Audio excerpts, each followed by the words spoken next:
Hello, team. I'm excited to have you here. Thank you so much for joining us. Today, we're going to talk about TOR. TOR stands for Time of Request. It's a training for supervisors and management.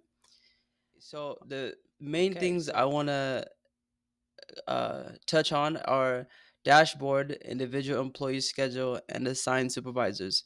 We're going to talk about each individual item and how they connect. So the dashboard is the area. It's called the dashboard. It's called the dashboard, and in the dashboard you have the TOR dashboard section where you can uh, approve or deny requested time off requests. And that's the first item we're going to look at. We're going to do a look through in that. And the next thing we're going to look at is the individual employee schedule. This is a tab inside the uh, staff profile, the employee profile on QSP. And when you look inside it, that's where you can see the approved and the pending or the denied time off request inside the time off request section. And you could do other things in there, but today's training is about time off requests. So we're going to look at the schedule section um, in the employee maintenance section. Assigned supervisor. Assigned supervisor is the most important one of these topics we're going to talk about today because it affects everything. Okay, so the first thing we'll talk about dashboard. Let's get started. This training is about time off request, and here is the dashboard for time off request in blue. This is where you can look at your pending approvals for time off request. So you could either approve or deny. So Joshua has two pending time off requests from this staff here. This staff here has submitted time off requests for these dates and for these dates here. So now Josh can come here and approve or deny. Now this is Josh's dashboard that we're looking at here. So now my dashboard, there's no time off request, and hopefully this is what yours looks like all the time. Haha, just jokes, but we want people to take time off if they need it. So the my caseload is what you will see on your screen. So this is my I don't have any DSPs who are directly assigned to me on QSP.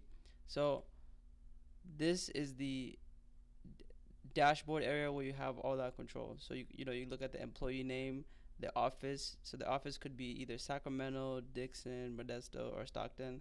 The supervisor. So this is directly connected to the assigned supervisor. The type. Is it personal leave, military leave? So the time off request is really for premeditated requests. So it's like, oh, I'm going on vacation in a month. I would submit a time off request for that time.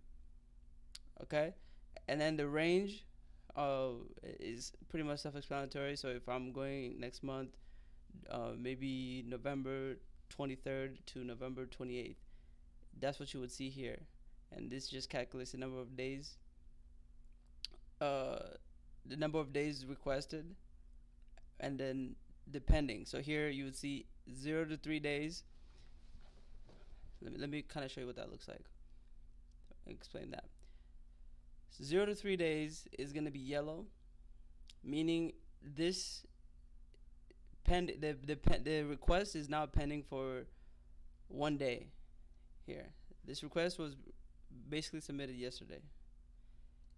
If it goes after 3 days, it will turn orange. From 4 to 7 days, it will be orange, and then for 8 days plus, it'll turn red. And I kind of want to show you what that looks like. So here, so someone submitted this a while back. This is before we were even doing it on here. I'm sure this person had that vacation time that they requested, but it was never approved or denied on QSP. Okay, so the reason why we want to constantly look at this is because we don't want to ever be in the red.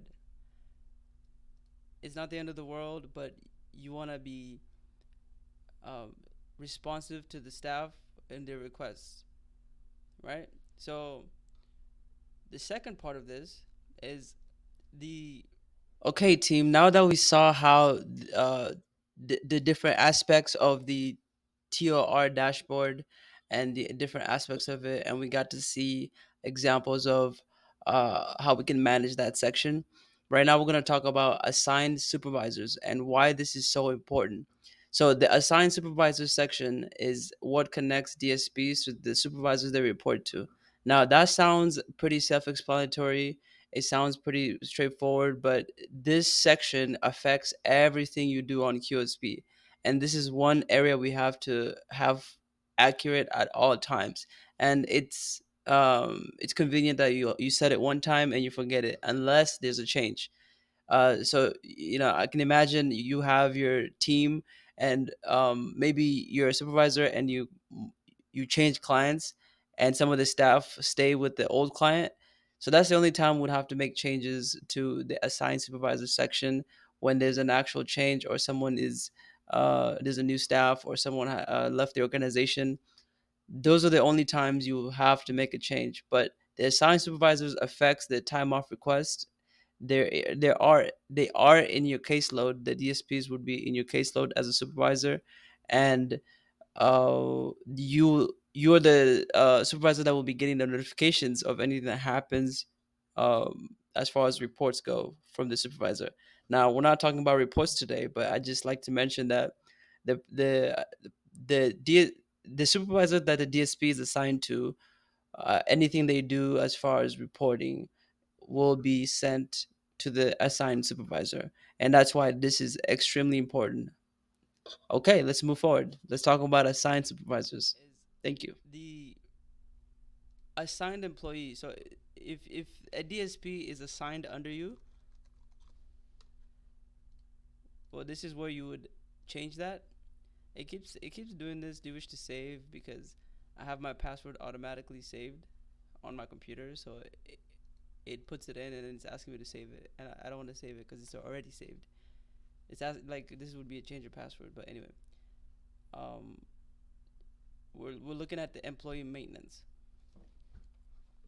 In the employee maintenance, the assigned supervisor here, I put my name here for training purposes to show people, but the assigned supervisor is the person who will receive the notification for time off request. So please make sure that all of your staff, whether they're new, old, that your name is here as the assigned supervisor, so you can get those notifications and you can see those time off requests in your dashboard. Okay, so I put my name here because of training purposes, and so when I show people, I can request time off and then I can approve it myself or deny it for to show people how to do it. So, for example, uh, I was gonna show you an example. Okay, great. Now that we have our assigned supervisor selected to the proper DSP profile, and they're connected, I just want to review how they all connect together. Okay, so one, you have the assigned supervisor for a specific DSP. That DSP requests a time off. That will appear in my caseload, and you will also receive a TOR notifications. And these are the three different areas that has to do with the time off request, right? So the assigned supervisor is a supervisor that gets both notifications and TORs, and filtered by my caseload on the TR dashboard. Assigned supervisors will see in their caseload that they're requesting time off under TR maintenance. And then also for the TOR notifications, time off requests can be sent by email, text, direct message on QSP, and only assigned supervisors are sent these notifications. So let's make sure that all of the people are properly assigned to where they work. So they're properly assigned to their supervisors. Okay, so let's move forward. And the last but not least, individual employees schedule. So once you go to employee maintenance and you search and select a staff member, inside the profile of this said staff, you have a tab for schedule. And we're going to talk about in a second. And this is not to be confused with scheduling. Scheduling is where you add and remove shifts from the actual calendar. But the schedule section inside the employee profile is where you'll see time off requests. And so in the time off request, a supervisor can modify the requested time off request, TOR, to accommodate and complete the schedule that meets clients' needs. So, say for example, you have a time off request from a staff member at DSP, and they want to leave on the first of the month, but on the first of the month is kind of tight, and you want to give them that time off because they want to leave for maybe 7 days from the first to the seventh. You want to give them that time off, but you need them on the first, or maybe you need them to come back one day early. So instead of just denying and approving it, the schedule section inside the individual employee's schedule is where you would go to simply be able to adjust that one day, and you speak to your staff member if you guys agree, and you make an agreement. That's where you can adjust that and then approve it there. And that's a powerful tool. So let's take a look at how that looks in practice. So okay, that's thank you. On scheduling. On scheduling, I have two. So this is when you go to scheduling, you have three different sections. Four. So paid sick time, the allotted amount that they have in a year. We're not really gonna look at this much for now, but what we're training about is the time off request. You have these scheduling preferences. This is kind of just talks about the times that they can or cannot work. If someone has another job or other commitments that they have, and they want to carve out time that they can only work here. If you add this here, it'll block you from scheduling them during that time. It just it's kind of convenient. But now, so here is the time off requests that have been submitted for under Timothy, because this is my now employee profile, and like I said, I'm my own. I put my name as my own direct supervisor. If I go to pending this and I save it, this is gonna connect. See, the status is not pending. This is gonna connect directly to the dashboard. So when I go to my caseload, you see now I have this request here. If I approve it or deny it, it'll appear under schedule. So let's deny it. So it's successfully updated. Okay. And employee maintenance. We find Timothy.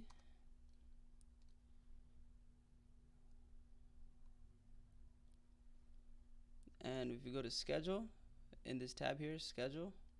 No, I don't want to save. And you see that it's denied.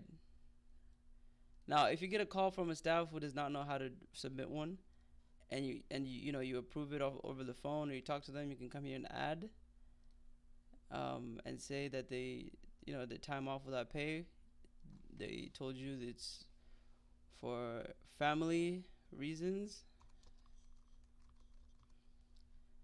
and they said maybe next month, maybe 2 months from now, on the 19th, and maybe this is the day they celebrate their Christmas, the 20th, and they want to submit that for that whole weekend. They usually works at 11 p.m. p.m. to 7 a.m.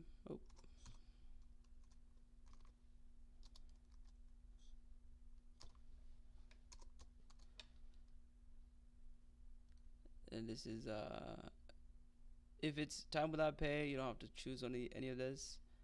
And then the status is approved. You spoke to them over the phone and you approved it. They're gonna be gone for that weekend of the 20th, and you hit save. You added it here. Why is this important? This is absolutely important because whenever you're scheduling someone, okay, so we said, let's see, time without pay, we approved this one, the December 20th, right, 11 to 7. If we go to scheduling, for Timothy.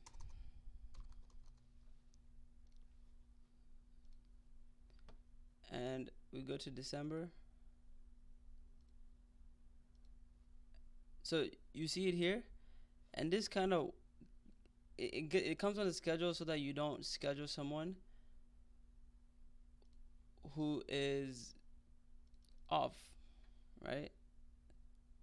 Who you have approved for off, and it's convenient because you don't want to keep all this information in your head, and this is a great way of maybe you forgot you gave him a time off and you're scheduling.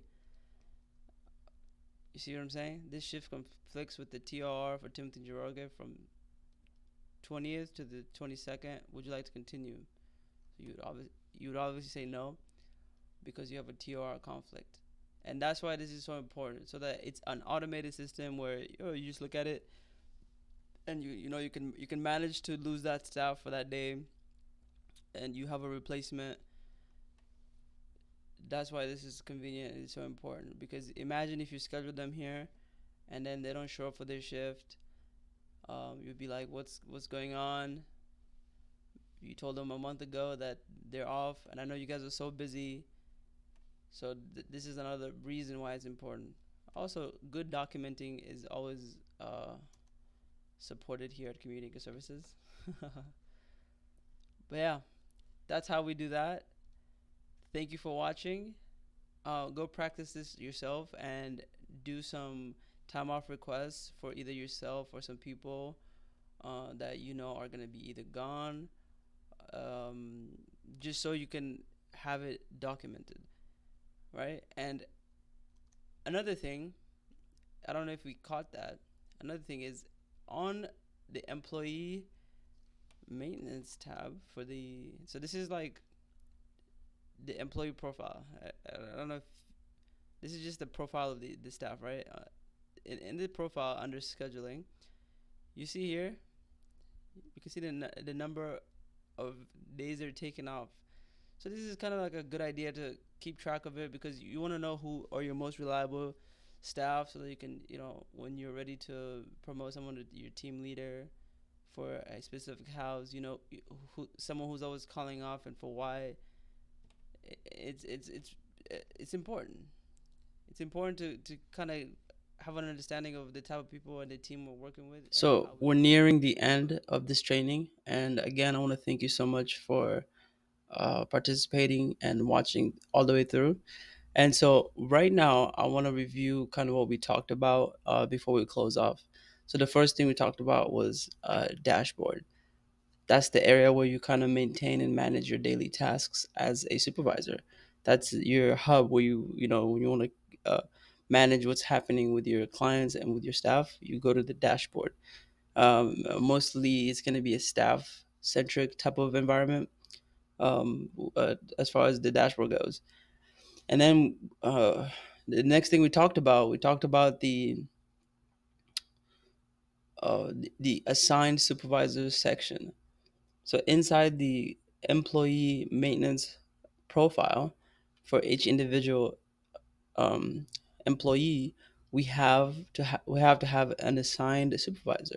And when you have the assigned supervisor, it's so crucial because everything is connected to that. Your time off requests, your daily dashboard for checking if they clocked in or not. If they clocked in, nothing happens. They didn't clock in. The assigned supervisor is the one who's notified. And I know right now we're getting a lot of notifications, but this is going to reduce because we have a great team of people who work here at Community Services, and they're going to be able to clock in on a daily basis. But it the reason why we're having so much trouble is because our team leaders, we got to be on top of our game as far as the schedules are up on time. um, they're available for them, so we don't want to give any DSPs a reason not to be able to clock out or leave a daily service note, and that takes us working together to be able to do that. And finally, we talked about and the last thing we talked about was the schedule section inside the employee profile. And inside the profile we talked about, the you can that's where you can add time off requests that you verbally spoke to your DSPs about. That's where you could adjust the request that they have submitted based on your communication with the DSP and client needs. And that's so far what we had to talk about when it comes to time off requests. Thank you so much for being here, and you guys have a wonderful rest of your day.